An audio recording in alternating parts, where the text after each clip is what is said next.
things that we could do quicker, and in some cases use in-house resources so that we can make immediate safety improvements wherever we can, and then do the longer term projects as we can. So absolutely, the safety along some of those corridors is a high priority for us, and we're moving to action to make them safer. I want to add one question to Sure. that. Because we also have, in my area, the Bellevue area, we have, now this one is a hawk light, and it actually does turn red.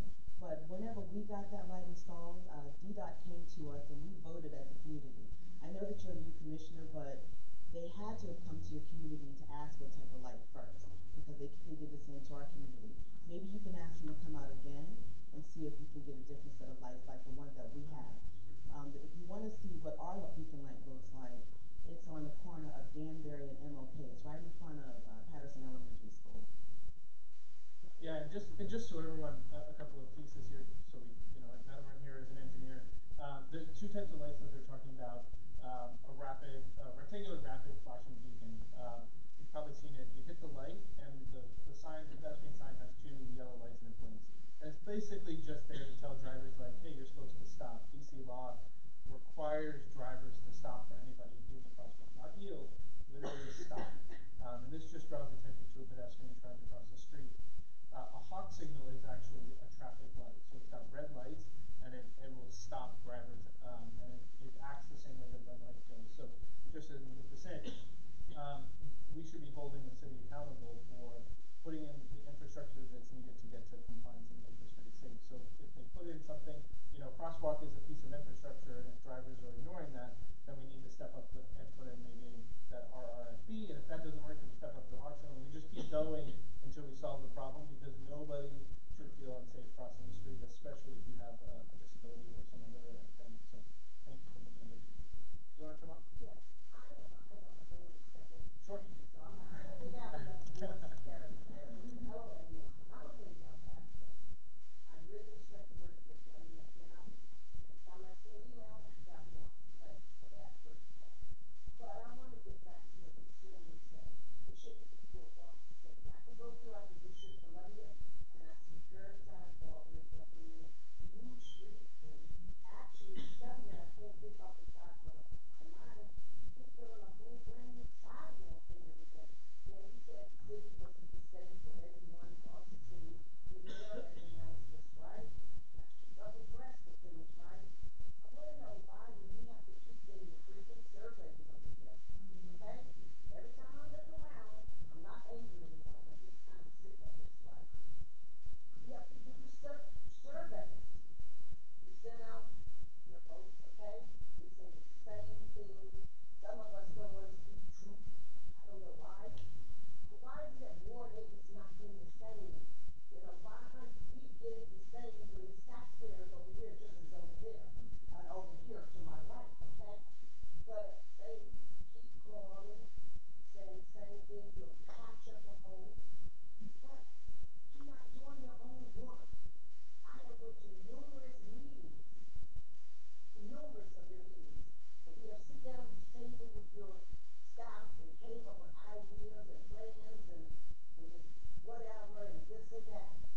I am tired. I am just tired. I'm asking that DDOT do their work, do your job. Send the folks that are getting paid every day out to come do a survey and give you the same conditions that you have with Ward 5, Ward 2, and Ward 3. My car is getting water. Okay, I dread to ride my bike over here in water. I dread it, okay? So with that, you need to do your work. You need to do a better job. I'm not sugarcoating you. I can't do that. Sorry. Well, one of the benefits of my job is that people rarely sugarcoat things for me, and I appreciate your candor, and there are a number of different ways that, and I'm happy to chat with you afterwards. But look, fundamentally, when it comes to the condition of our infrastructure, I think I am one of the first people, and certainly the mayor has said this too, is that we know we've got a ton of work to do, and I appreciate that everybody feels as though it is worse where they are.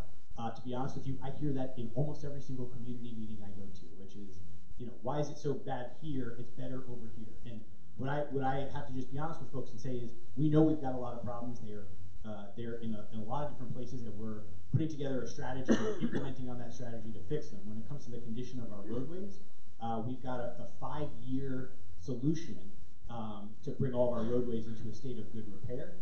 The mayor in her budget from last year had made that. Well, we actually when it comes to paving, we're operating in almost every single ward consistently all the time.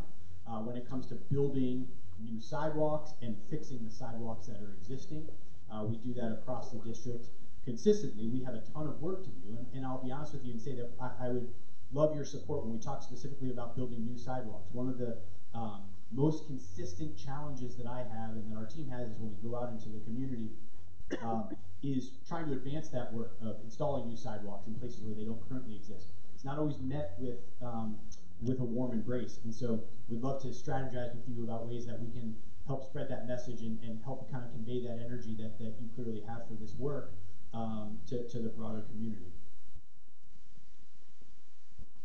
Hey, yeah, thank you for bringing that up. I was just at a community meeting on Saturday, and my residents, my neighbors, were saying the same thing as you. I'm in Parkside up in Ward 7. Yeah, so like literally it's the same kind of, like we meet with you all the time and go through this rigmarole, and we're tired and frustrated because like here we are, we come back. So actually I want to follow up with a question for the director on this is, you know, I think DDOT does a lot of studies and comes out and gathers a lot of information and issues recommendations. You know, as director, what is your advice for communities? How do you organize? What do you need to see from communities? What do you think we need to do to organize to really move these issues forward? If a community member in a meeting tells you we've been over this with you 5 times before over the course of 10 years, you know, how do we get past identifying the problem and get to the fixing the problem?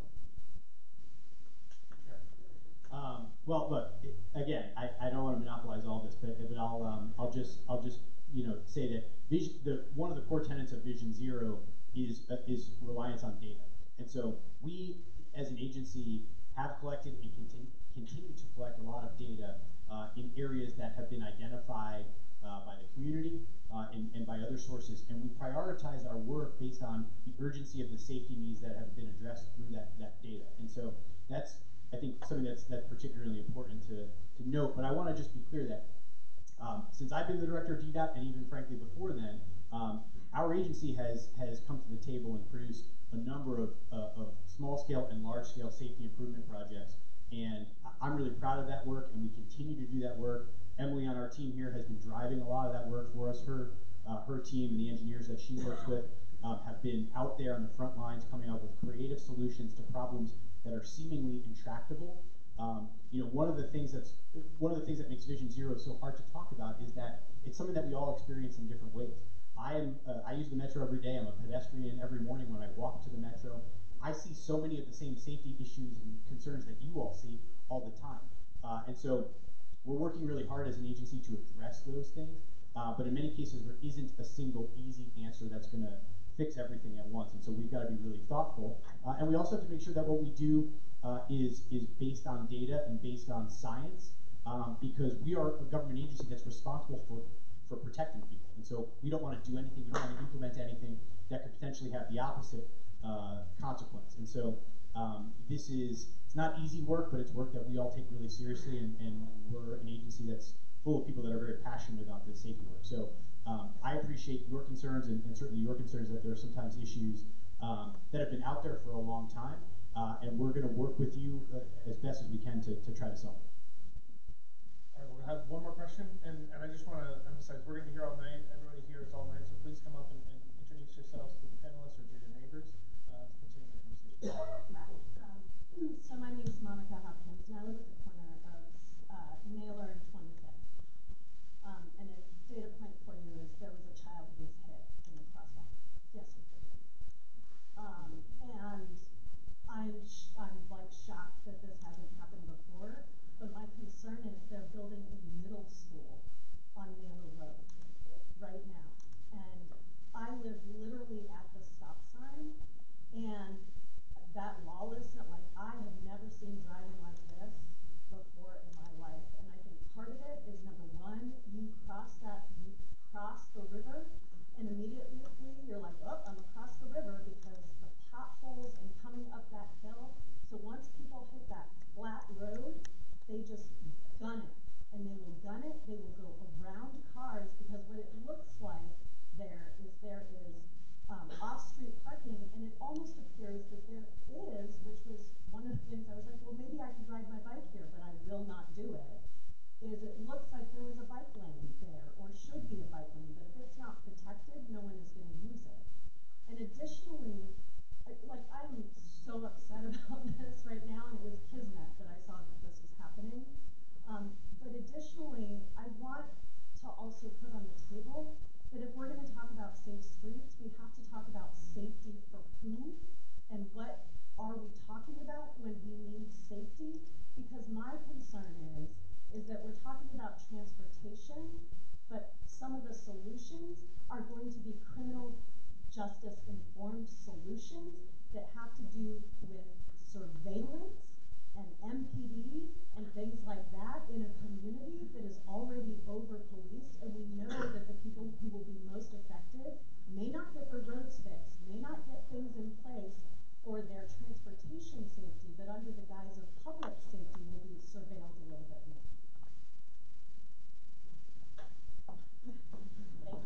Thank you. This is a great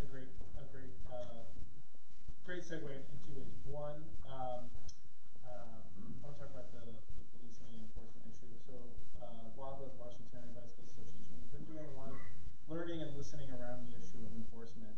And we strongly believe that Vision Zero can't be a program-based in enforcement for those exact concerns. The issues around racially biased enforcement and sort of all of the issues that we know and have been seeing and experiencing with criminal justice is something that we don't want to bring into this issue. And so it's a huge intersection of Vision Zero and the work that needs to happen. We strongly believe that designing the streets to be self-enforcing is a far more equitable and actually sustainable solution, because literally you can't put a police officer on every corner. Communities don't want a police officer on every corner. And so how can we design the streets to be self-enforcing? How can we make the streets designed so that going the speed limit is the only way that it really feels comfortable to drive? That you can't go 40 or 50 miles per hour in a 25 mile per hour zone because it just doesn't feel comfortable. And there are ways to do that. Traffic engineers do that. I live on a street where it's a row house street with parking both sides, and there's a speed hump. You just can't go more than about 20 miles per hour because you'll sideswipe a car that you're passing or the parking.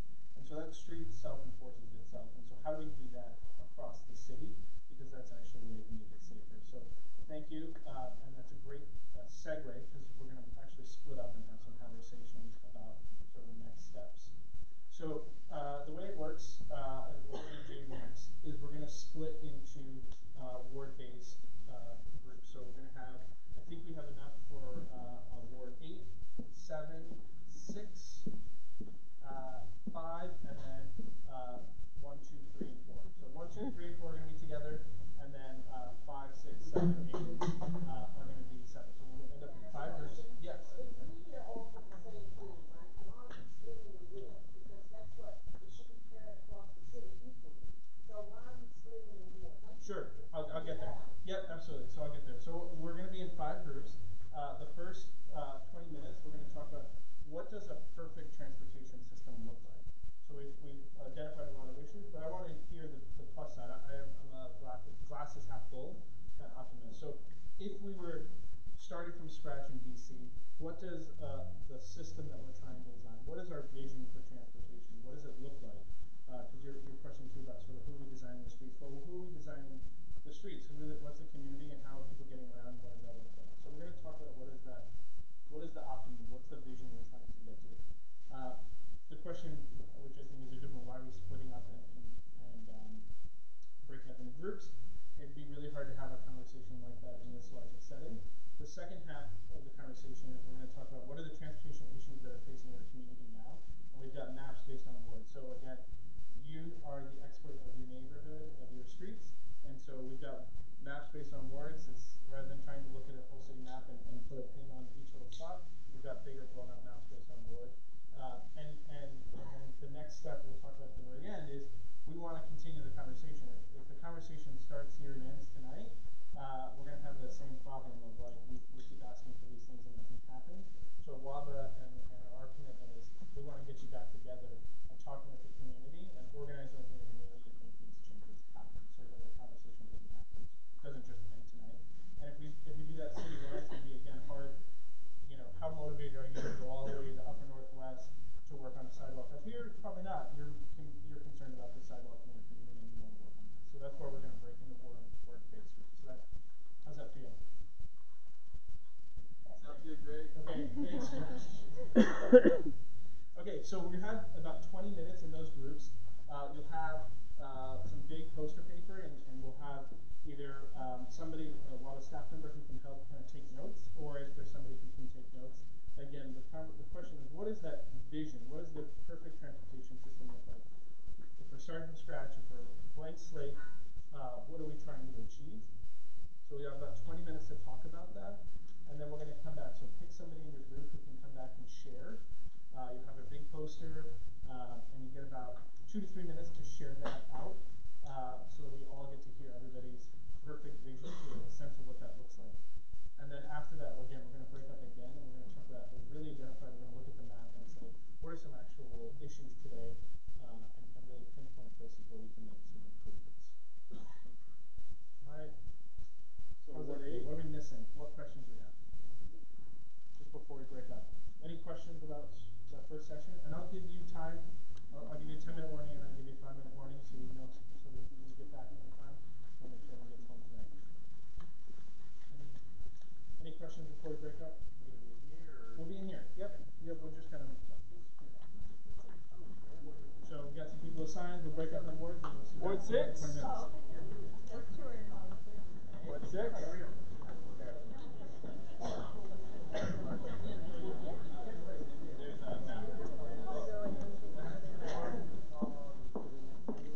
Ward 5. Anybody in Ward 5?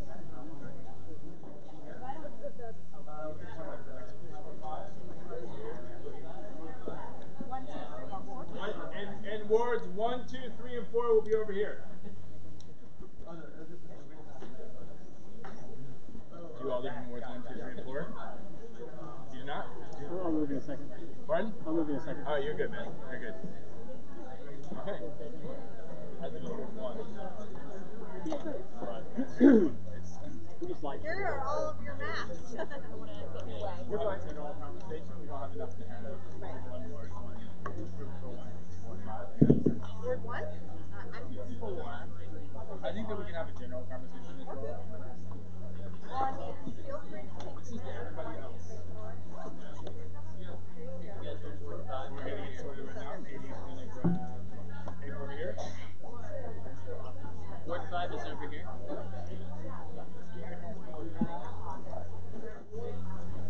Ward 7.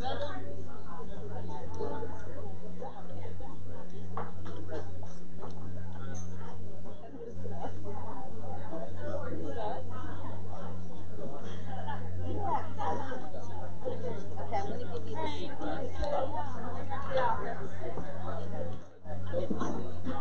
Here is your big poster board.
So again, just a reminder, today, the first breakout, we're talking about what is the vision, what's that perfect transportation look like? We have the map, but just for reference, with the first 20 minutes is, what is that vision? What is the perfect transportation system look like?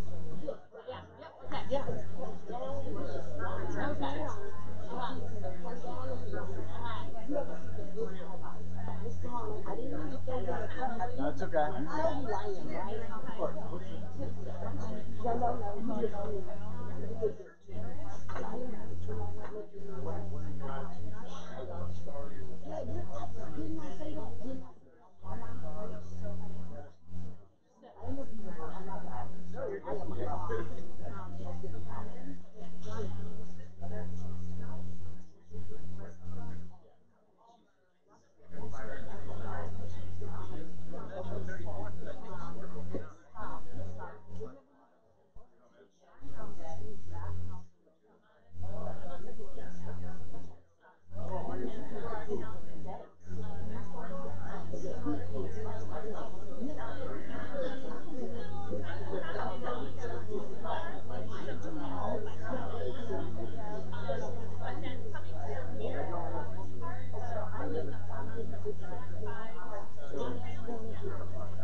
Where's one of your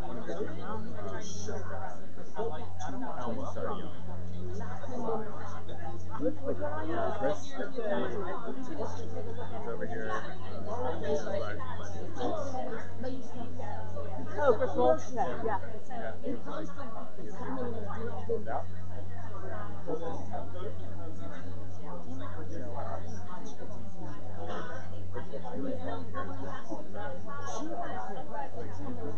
Oh, I wouldn't brush it like this. I was like, what do you mean? I don't think I sound this way, man. I was like,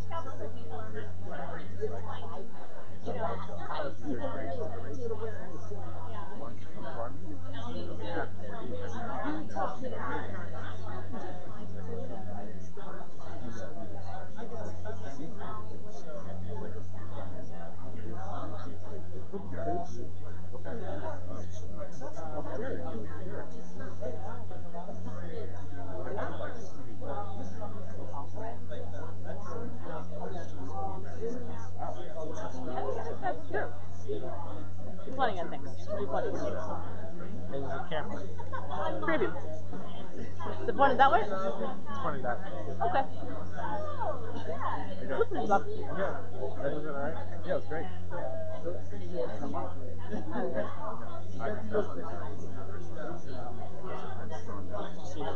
Oh, you're good. Cool. We were just giggling at it. Where's the live stream to? To my company's YouTube page, with Facebook being down. So we'll share it. At least. Is the mic there too? Yes, it will be attached to the. Cool.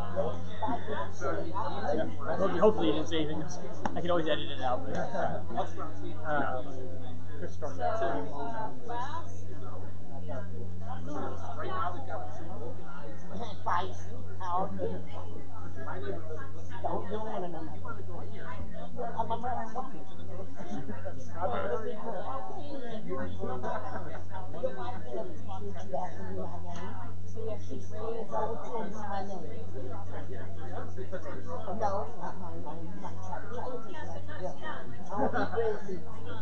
He will. He will.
I'd be more worried about him than me.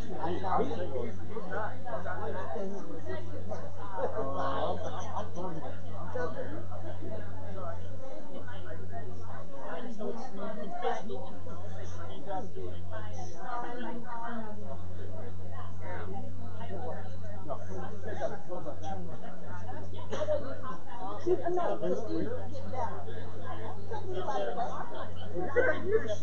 Four, three, two, one. No, he ain't coming to my house. I ain't coming.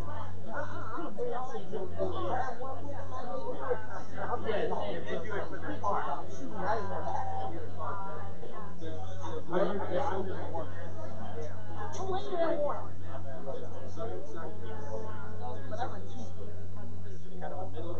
I'm about to board it.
About a 10-minute warning. 10 minutes.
I'm not trying to do it. I don't have a phone in my hand. I got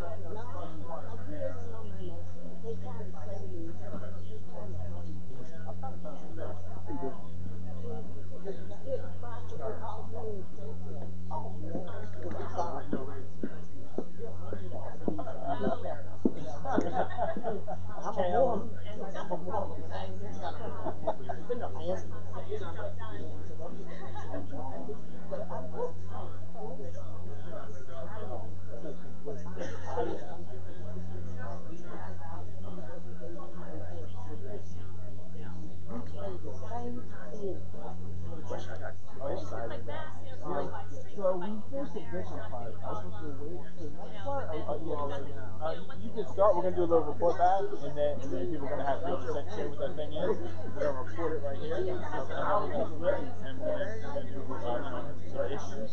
So you could either start now, but we're gonna do a report back in like 5 minutes. Okay, so we just stay on the vision part. Yeah, for like 5 more minutes. Yeah, and that's it. Everyone's exhausted. No, we're fine.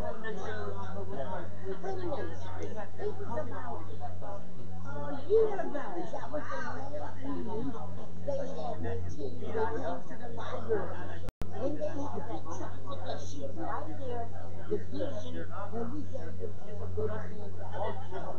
They found out this was the person, because I said, we didn't want my name, like this group was saying, the police, because the police was bullying us. So we don't want to have them take the picture that could prevent a crime. Because over there, you actually have to do it. One of the stations. Right, that's been all day. I mean, what? Now, I'm sorry, when that's how I do this was going on. You literally, you don't know.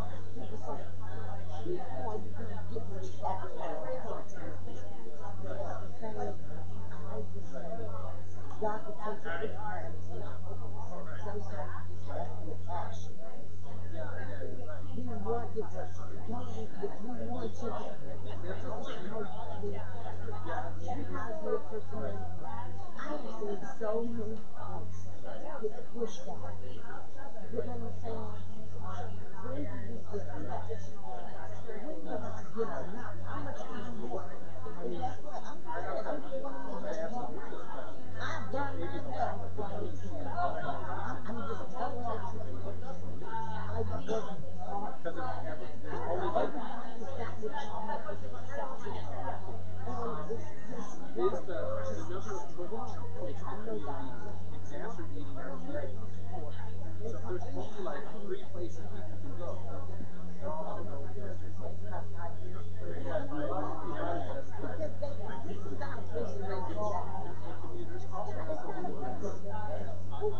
prison is not duration.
Okay, we're going to wrap up and do the next thing.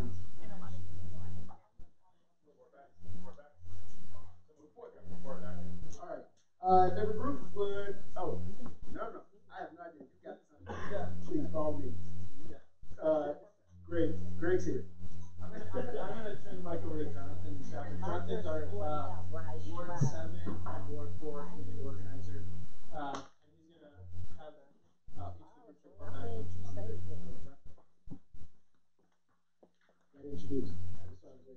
All right, let's see.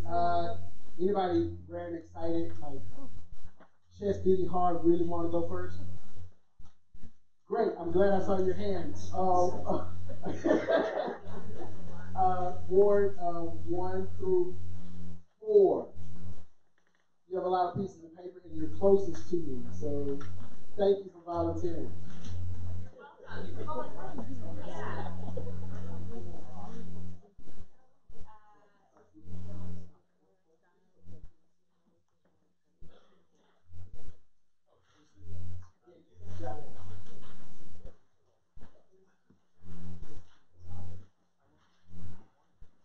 Creating a really great world, I think. We talked about a lot of things here. We started off talking about how our system should be designed for people who live here, and it should be designed for all modes, and not specifically just all modes, but we should keep prioritizing the car. The car should not be prioritized. We talked about how the city does a really great job with north-south connections, but not too much east-west. Started brainstorming what would it look like if we had roads that weren't just for all modes, but for just people walking and biking. We talked about how we should be including art in our transportation more, so people really feel like there's some sort of culture here beyond just like Corey was talking about how Philly, the murals make you feel like you're really a part of the community and you're learning new things. We don't really have that here, except for somebody brought up the Barnes dance in Chinatown, which is really cool. Dedicated bus lanes to move more people. People might make different decisions if there were actually dedicated bus lanes. We talked about a lot of just general like quality of the experience while you're biking or walking or using transit, like the lack of fare integration. You know, if you have to take 2 different buses or take the bus to the metro, you're paying twice. So there's just some like aspects of the user experience that could be dramatically improved. Even things like having like safe and convenient bike parking with shelter from the rain, or better connection between bike share transit and like rec centers and schools. But one of the things that we started to talk about a bit at the end of our conversation was also acknowledging that a better transportation system goes beyond our wards. That means connections to other wards and outside of the city, but it also means acknowledging that we have over a long period of time benefited from a disproportionate investment in our wards, and that does need to be corrected, even if that means prioritizing projects in places that we don't see on a day-to-day basis.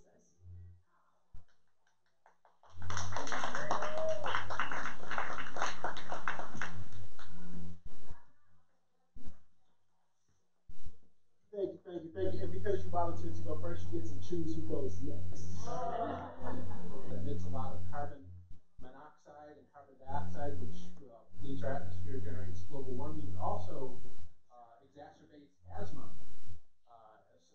in our communities.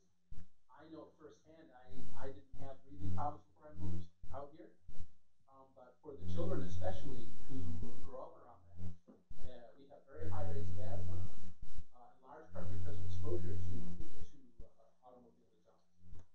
And actually, we had a really good story about this. Do you mind telling that story? So I live in the Pembroke neighborhood, which is in Ward 7, the south side of Ward 7, and there is a redevelopment or a reworking plan for the intersection of Pennsylvania Avenue and Minnesota Avenue, and we went to a number of meetings to give our feedback, and at the last meeting, nobody was even taking notes. And I said, is there anybody here writing this down? And they said, no, we got it. And so 3 times the community feedback, and none of that feedback was actually incorporated into the design at all. So we finally got a meeting with the engineer. The first comment when we sat in the meeting in DDOT was, do you know how long we've been working on this project? And I said, yes, 12 years. But the community is going to have to live with it for 50 years if it's not improved. And so that's the kind of, the way that the engineers are communicating.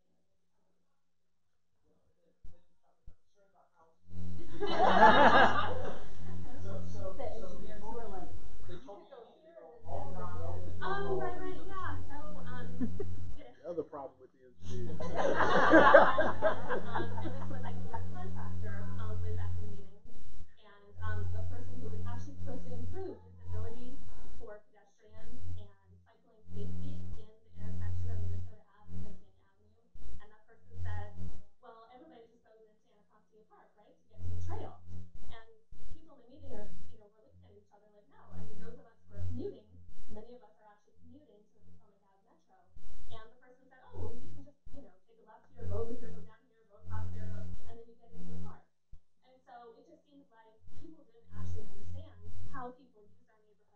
and the way that they need to access that section to get to the metro. Thank you. You want to pick the next group? Oh, I'm gonna pick the word increase.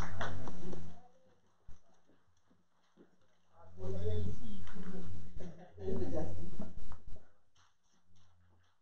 So I feel kind of fortunate that we also have an ANC commissioner in Ward 8 who also works for DDOT. So we did some things move because he really understands the community and he knows exactly what we're going through.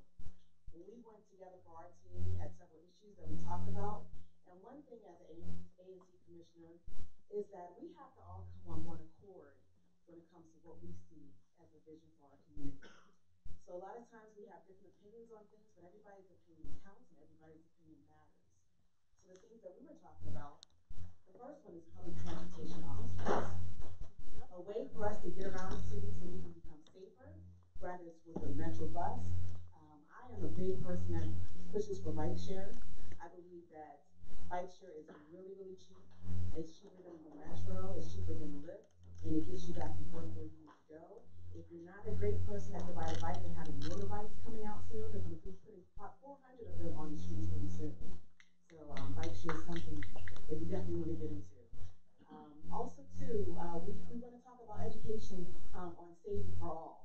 We were just talking about the hawk light systems, how a lot of people in our community simply don't understand how the hawk lights work or how to activate them. And we just need more education, more town halls, more people coming out. And I know that we have these safety committee meetings that we have once a month. I'm encouraging you all to go onto DDOT's website because they do have information on where you can also be a voice in your community and just give statements of impact. Let's see. So also too, we had another one for separate bike lanes from cars. So we have in our community, I don't know about other communities, but in Bellevue, whenever something comes down the pipeline to us, the ANC commissioners are really into it.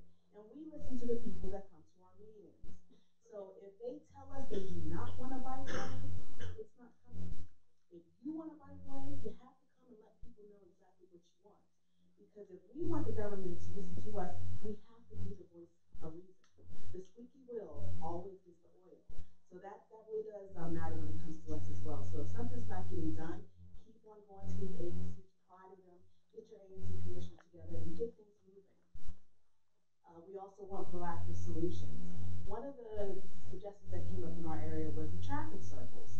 Now that is a solution to some areas, but also you need to know your community and what works and what does not. I am not an engineer, so I really can't tell what will work. But we do need to have subject matter experts come out and speak to our community about what we can do. Where I live at, I know that the traffic circle would not work on MLK. I've already spoken to DDOT about that, and I understand the reasons why it won't. And also too, like for me, I might have a different opinion than everybody else, but I hate speed bumps. I drive stick shift, it's a low rider, and it just like ruins my car along with the speed bumps. So we have to have better solutions than just speed bumps and traffic circles.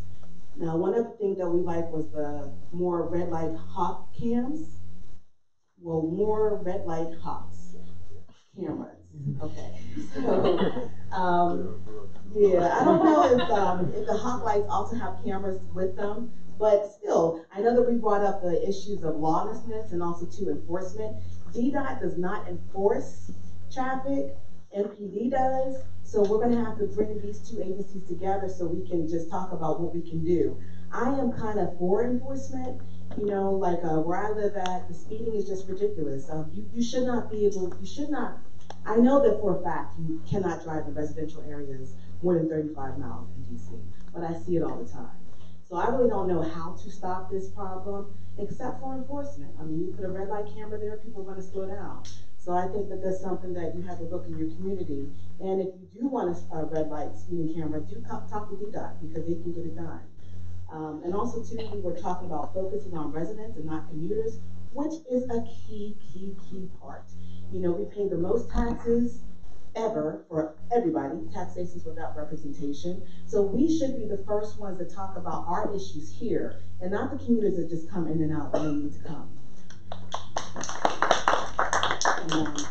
And of course, because I come from Ward 8, we always want to talk about eco-resources throughout DC.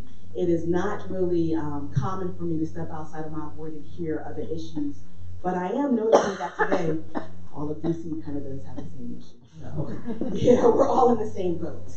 And then also, no more parking spaces at the bus stops. Who parks at the bus stops? Who does that? That's a big no-no. Please stop doing that, because that just clogs up traffic and a whole bunch of just craziness. So we definitely don't want you parking near the bus stops, and you will get a ticket, and you know how DC is with their tickets. So these are the issues that are coming out of Ward 8. Thank you so much. Who is left? Five. Ward 5 and 6. Come on up. There's 2 groups left, right? 5 and 6. Is that right? You guys are 6? Okay, 6 is up. Yeah.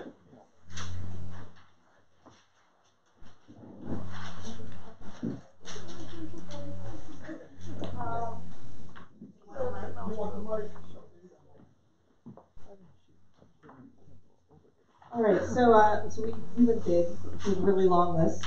And I'm going to run through it. I think we've heard a couple common themes already this evening. Starting right from the top, we're looking for choices where you live.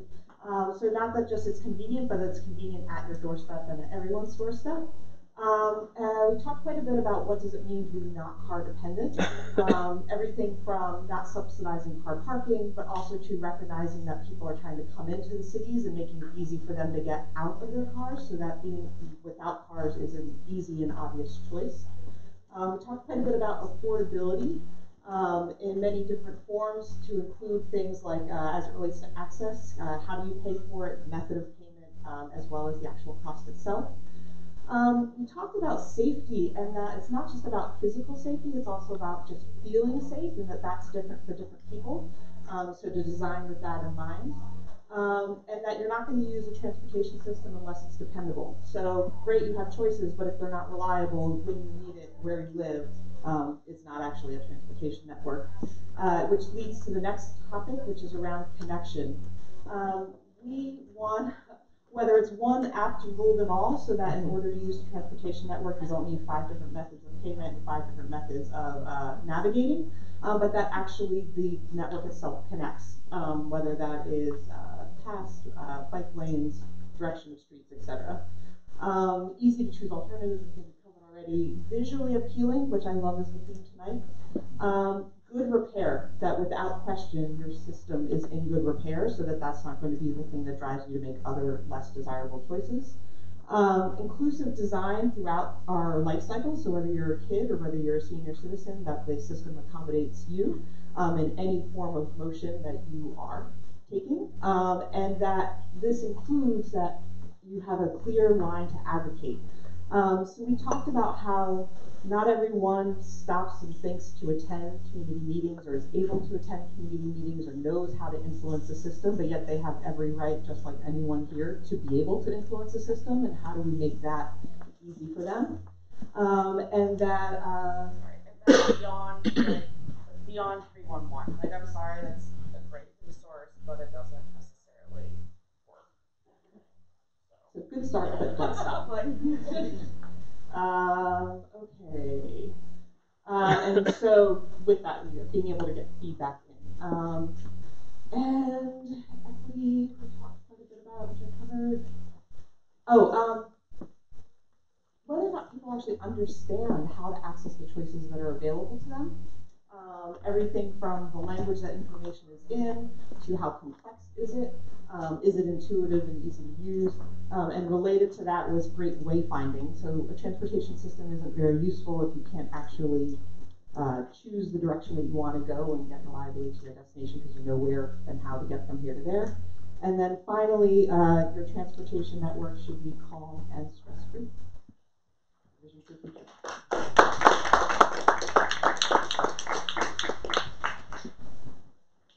We have one more group over here. You guys ready to play? We had a small group discussion, which was a little bit disjointed, but we'll try to report out. So we, in trying to define what is perfect, we had a lot of discussion about, you know, how we might get there. The first question, of course, is who is it actually for?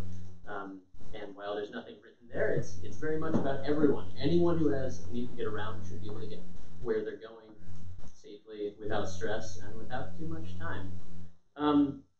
Another big piece of that is, of course, like, it should work well for everyone, no matter how they're getting around. We all have talked about that quite a lot. A couple of pieces that sort of came up, which we thought were really important, was whatever this beautiful transportation system is that we make in the future, it should be one that encourages sort of not just a culture of safety, but also that encourages sort of a connection between different people, depending on how they, regardless of how they get around. We have a natural animosity between people who drive, people who walk, people who bike, a lot because of the way that our systems are built. So we wouldn't do that. And also, it should be one that makes sure that the busiest places in a city are also the safest places in a city. I think right now we have exactly the opposite, where the busiest places are the most dangerous for those who are vulnerable, so it should be the opposite of that. We also talked about some of the major challenges that we have today. We have this culture of lawlessness, which I think a lot of people have talked about tonight. We got to fix that. There are many ways to do it, but the perfect one would certainly do that. Another major challenge is that we have streets and sort of open spaces that encourage bad behavior. So if you can get away with something, you can. Enforcement can't solve every problem, and we probably don't want to make enforcement the solution to every problem that we have. We don't. That wouldn't work. That would be bad for everyone. And finally, sort of on the way towards that, we know that if one of the major solutions is infrastructure, that takes time. We can and we should push for those infrastructure changes to happen faster, but there is a limit to how fast that can go. So on the road there, we look at what are the shorter term changes that we can make that get us towards that beautiful system of the future. They might be cheaper, they might be quicker to implement, they could have some of the same impacts. Did I miss anything? Thank you. Is there another group? Thank you. So I want to step back a little bit and everyone take a look at our graphic recorder.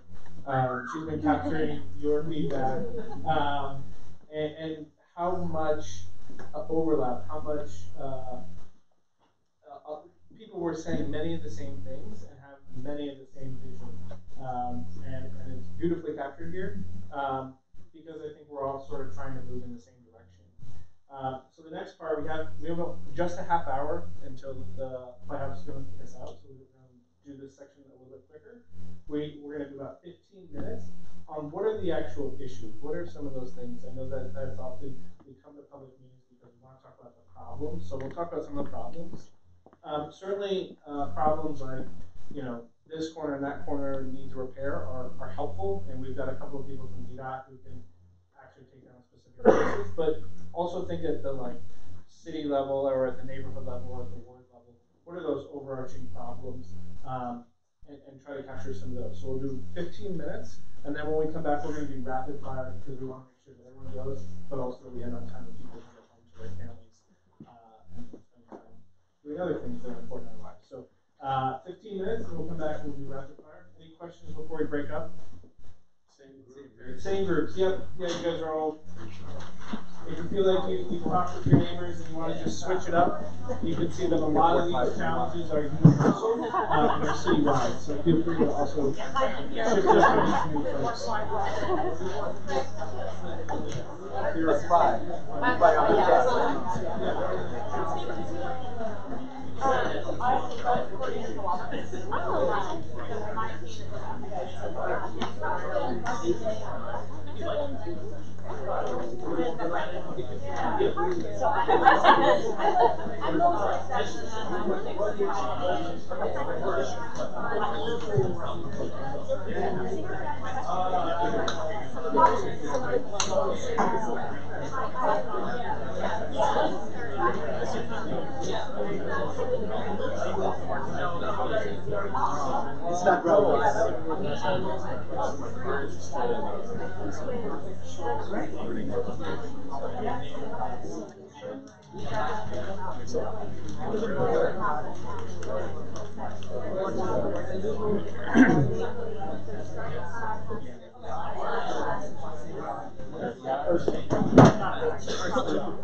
Because we talked about that in our transportation committee, and we sort of brainstormed, you know, what would a smart charging system that was really equitable look like? What would they require? What would our requirements be? One would be to have the infrastructure actually out of the home for people to charge. But also, the first step they should be is to saturate the infrastructure. And they're not doing that, so we should be partnering with community organizations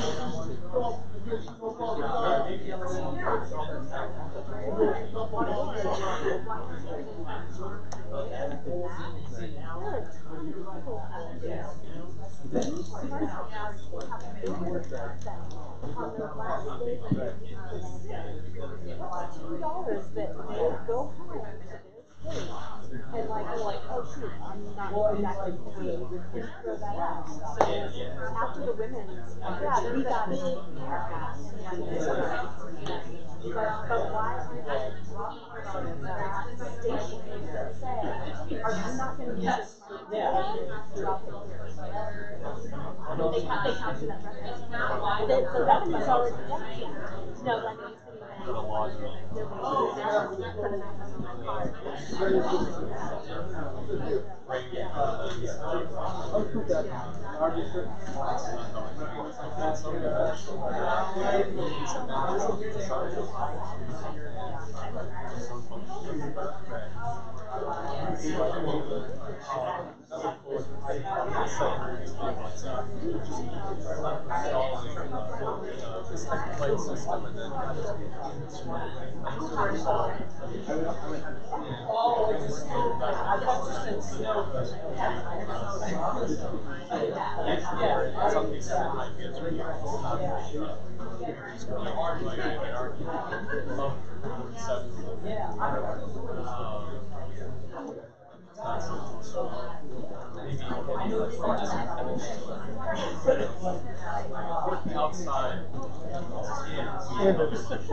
Are you coming tomorrow? I don't have time, unfortunately.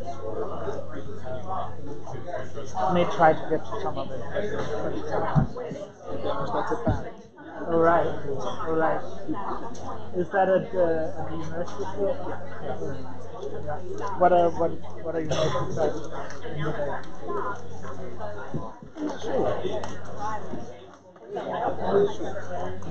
Mostly, I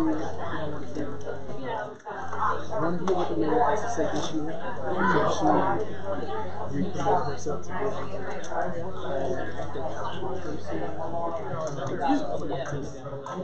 She has a very good bio. Super. What? It was super hot. Yeah. It was like, yeah. How did you do that? How many favors did you call me? That's it. And how big an office did you have? Did you have a seat at the table when you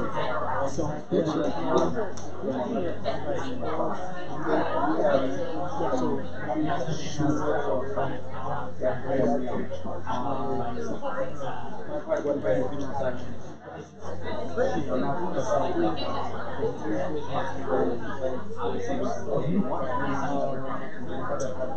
is our office called? It's in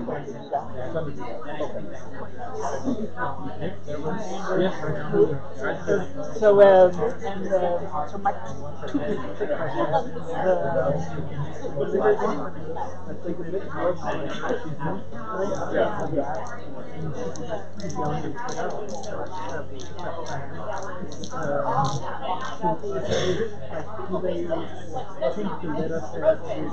more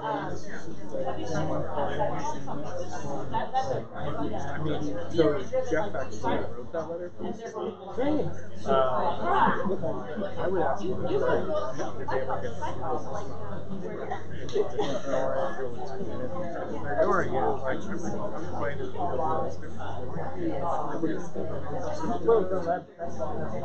Yeah. Yeah.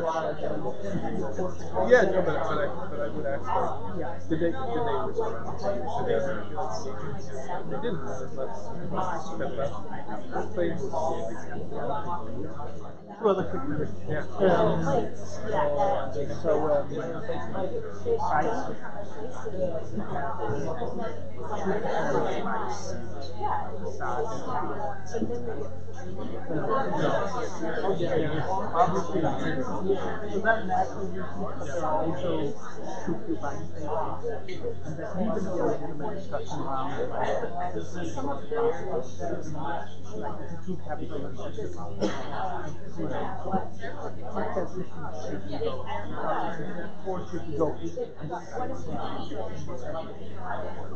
Have you guys engaged in anything like that? Because to me it's like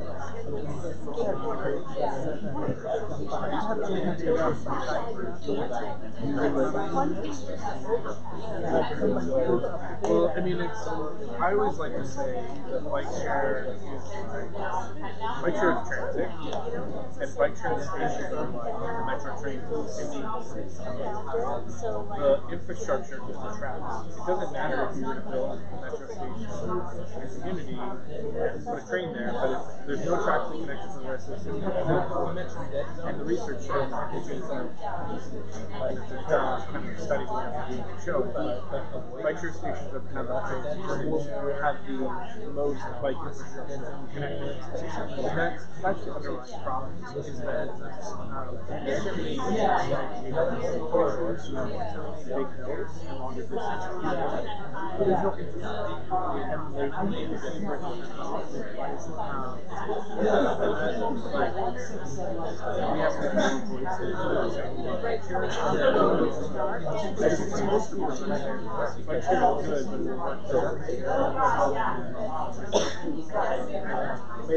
and so yeah, there's some other people understand it, but and then the bridges are maybe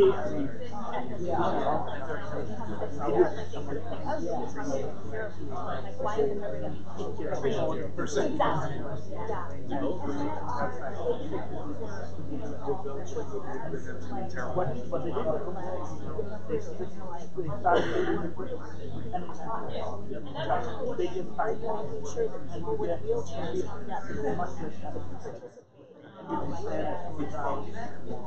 well, that's why they're building the Arboretum Bridge. Same sort of thing. It's going to be built in a couple of years. Parts of it's cheaper. It looks like probably Long Bridge. They actually the railroad opportunity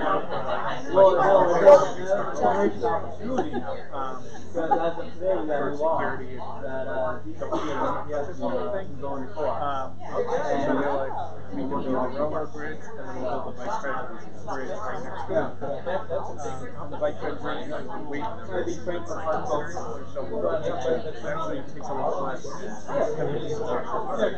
We'll take that bit.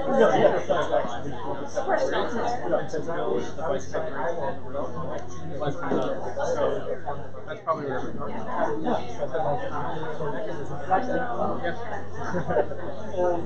The right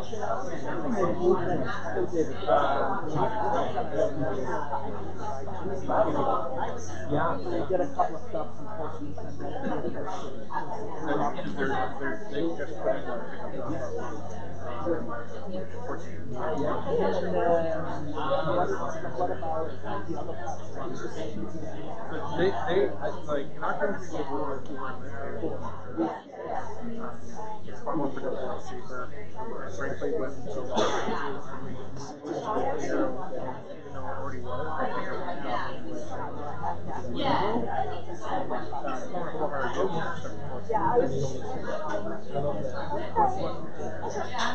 Right now, let me talk about You've got 4 minutes left. 4 minutes left. Yeah.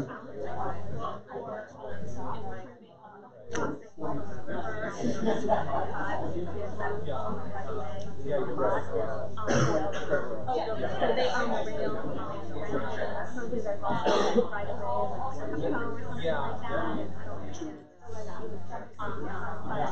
they're not as aggressive in managing stuff. So, hey, you've been trying to get a bridge over here. Shouldn't you be the Yeah, well, I was just taking a breather. Yeah, it looks like a good meeting, I think. Did you go to Bike Summit? No, the weekend. But you going tomorrow? So, DDOT, I think yesterday or the day before closed the comment period on bike. We learned about a year and a half ago that program for hired vehicles do not consider the bike lane law applying to taxis. DDOT has it in place now. And so we were advocating for our vehicles to say, like, unfortunately, they said, we see some ambiguity in the law, we want DDOT to tell us. And so it's taken a year to happen. That's why the solutions came out. And they're the light bulb is talking to the general counsel. They said, oh, once it's clear what the law is, we got to clarify it for us. It's not going to be we'll send instructions to all of our inspectors. Department for Hire Vehicles has inspectors from enforcement. We've seen them, and they go out and enforce like taxes on all of those taxi related laws, but they will enforce bike lanes. And I was like, they're doing that this whole time. That makes perfect sense. We have not created a culture within the taxi and Uber drivers that we don't do this because it's never happened. So, like, that's the short term fix. Long-term fix can actually be there's not enough enforcement. So, any place that we can protect the life, that's Cool. And like it's the same word. Steps forward. It's always 1.5 steps forward, 1.25 steps back.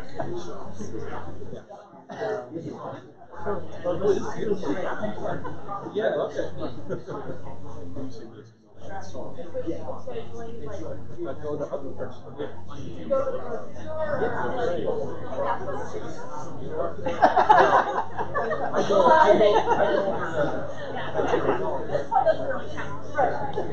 We're trying to get one in the neighborhood, but the problem is to get back to we have retail. It's always lots of concert for us. It's like, well, like earlier circle is no one can get across.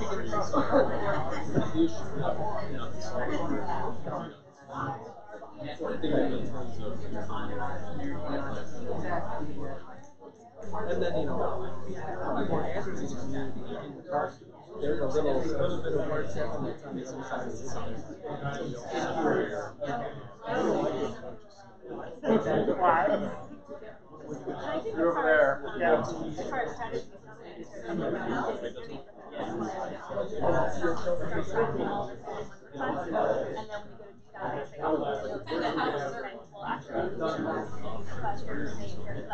And so we actually started doing that in the neighborhood.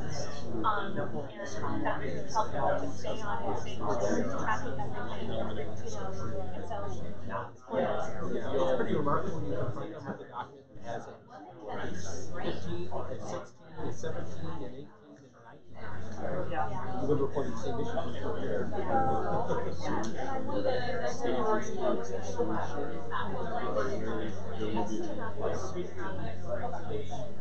So, I mean, I think as things are sort of happening out here, we are like I said, I'm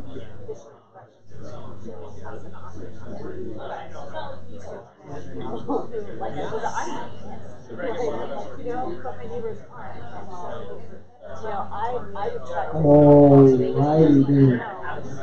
Alright. So we're at AT&T and we want to report back, we want to hear back from you.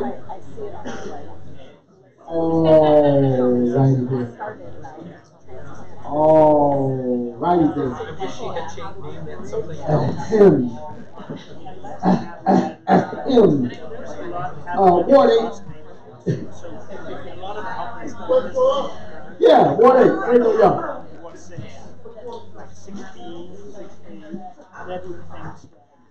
All right, we want to hear from everyone. We have a limited amount of time to do so. If you would either talk really fast and say everything you have to say, you got like a minute and a half, or give me like your top 3. All right, and feel free to yell out +1 if someone says something that you wanted to say. And let's be kind and fair here.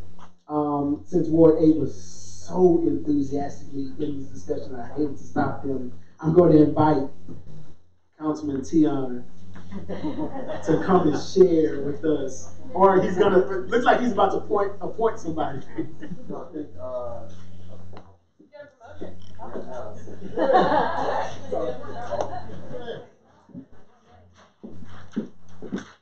So we had a few things. The first one was insufficient safety measures. So there are some locations around Ward 8 that we feel that could have TCOs, crossing guards, additional DDOT staff to help facilitate some of the measures that we see. One of the big ones is a need for creative solutions. So we see around DC barnyard lights where traffic is stopped. We would like to see more LPIs, lead pedestrian intervals at intersections, and we will also like for DDOT to look at places around the country for creative ideas.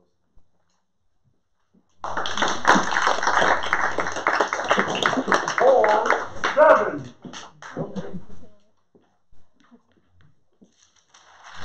Spoiler alert, 6 is next, 5 is after. All right. Okay. Quick question. You said, was that boneyard lights? Barnyard. Like barn stands. Okay. Yeah. I was wondering.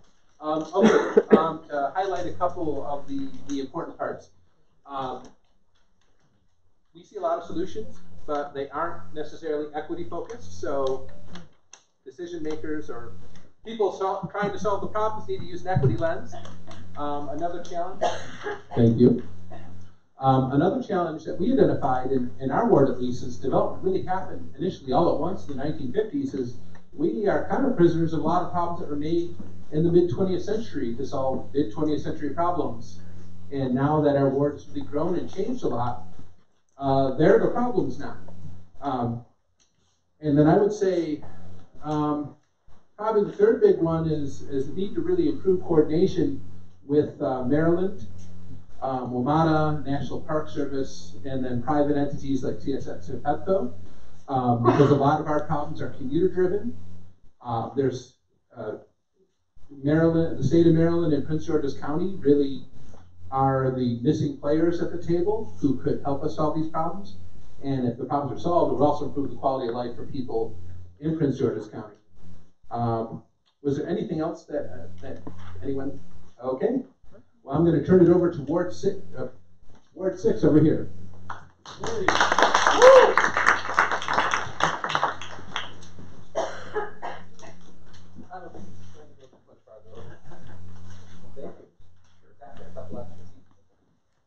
Thanks. I'll give some really quick highlights here. We started kind of on a micro level and then zoomed out, kind of focused on the map.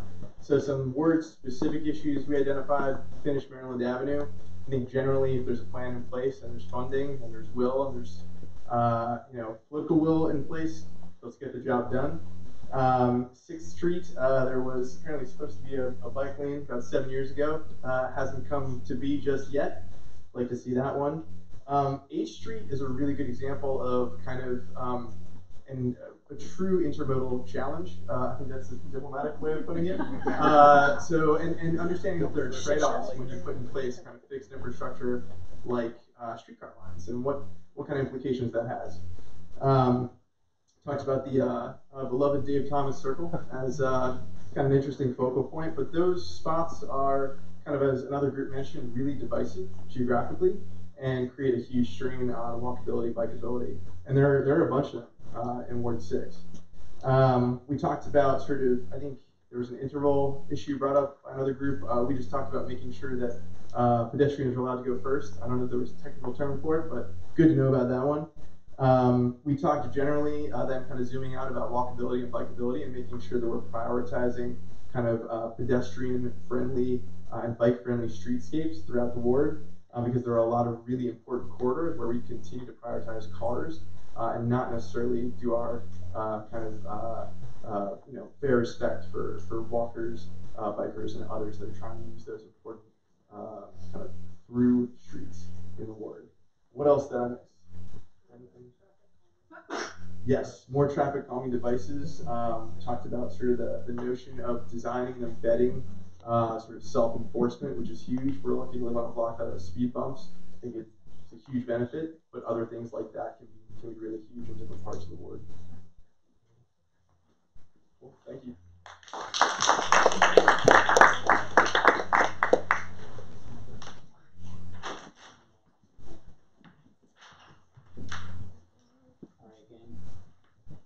Similar things to the rest of y'all. Issues we thought they're important, also got brought up earlier, is that parts of our ward and other wards that are most busy are also the most dangerous. And that almost seems counterintuitive. Another issue we got on there is equitable supervision for kids. There's a lot of schools all over the district, and sometimes we feel that supervision on behalf of DDOT or other institutions might be lacking. Safety is paramount. Sorry, I'm reading off the list. More bikeways and busways also got brought up by other folks, but we feel our ward and other wards shifted away from a car-centric mindset. It would benefit the community. It would not detract from car users the way some might think. And then community-centered conversations. Everyone's voice in the community matters, but not everyone's voice is heard, and not everyone can make meetings like this.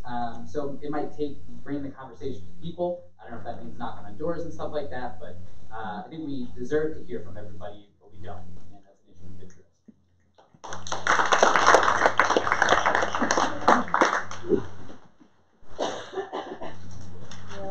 So for wards 1 through 4, so we have DuPont Circle, all of it, so just everything. It's a concern that needs to be addressed. An over-reliance on quantitative data, just the fact that stories need to be data, relevant experiences are data, and just because someone doesn't fit neatly in a traffic study or spreadsheet, that still needs to be weighted at least equally, if not more. Working in it, I come from an arts background, so bringing the artists, bringing housing advocates, food advocates, educators, everybody, because this is an issue that affects all of us. And also a distrust the city is providing equitable service and infrastructure citywide, especially in Ward 7 and 8. So if you tell us that you're doing things in Ward 7 and 8, number one, are you actually doing them? Can we see them? And is what the community actually asked for? So those are our main challenges that we picked out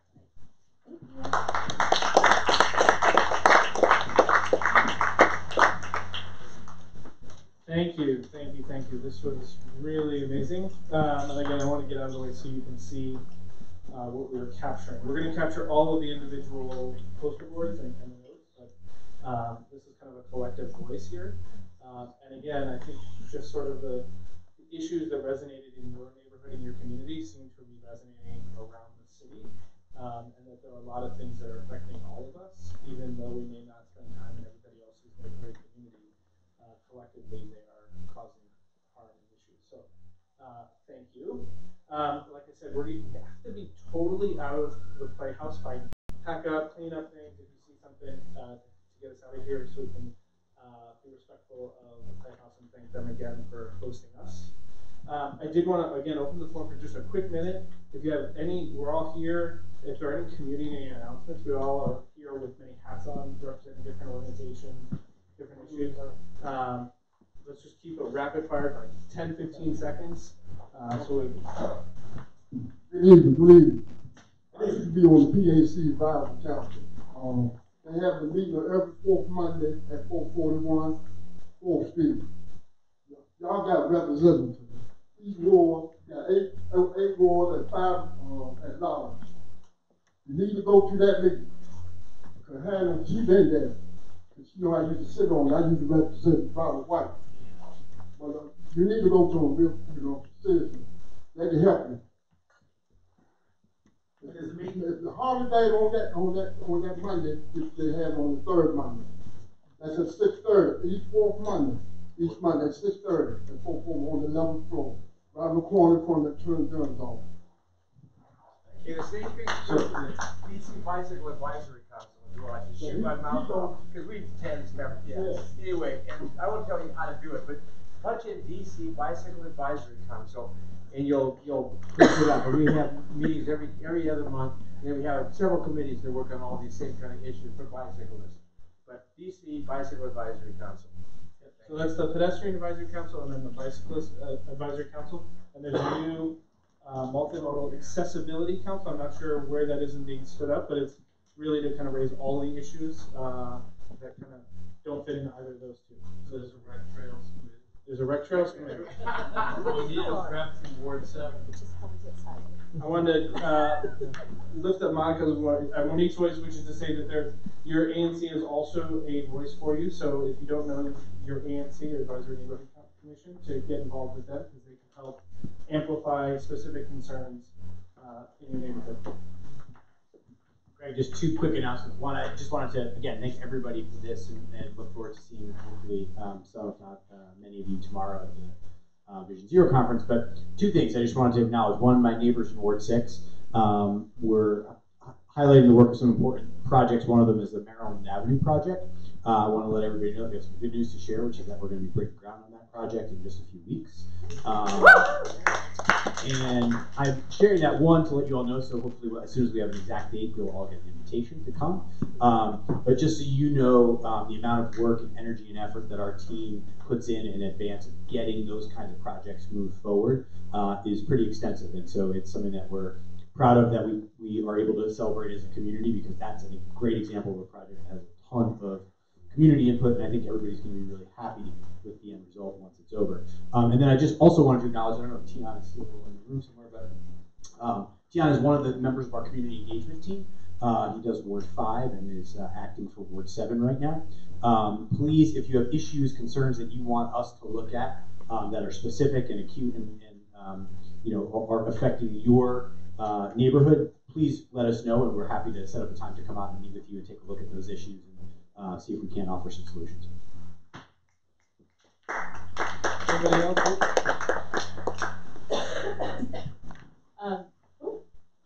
So a quick shout out in terms of events happening in Ward 8. The Oxen Run, that's GDOT's first, or DC's first Arbor Day Festival is happening April 27th. It's a Saturday, 10 to 3, I think. Oxen Run Park. I'll be leading bike rides, but we're also Raptors. There's a kids tree climbing competition, and I'm real jealous that I definitely won't fit the weight limit on that. So we work on larger trees for adult humans. That'd be great. And yeah, Casey and the Urban Forestry team there have just been doing a really good job of putting together lots of stuff and bands and stuff. There's flyers out there, and I know I'm super psyched. So. Just quick,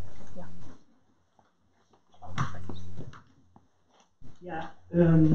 So I just wanted to give a really quick shout out to the people who are involved in ANC work, who are here today, and to say that in 7B we we have a transportation and infrastructure committee, and that is a fantastic way to sort of build capacity locally to give very qualified response to VDOT and push project forwards and advocate for projects.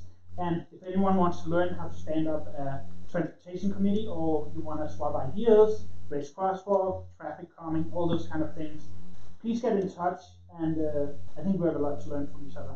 And then I also just want to thank Waba for doing this event, and I really hope this is not the last. We'd love to know to make this happen again, and yeah, it's been really great.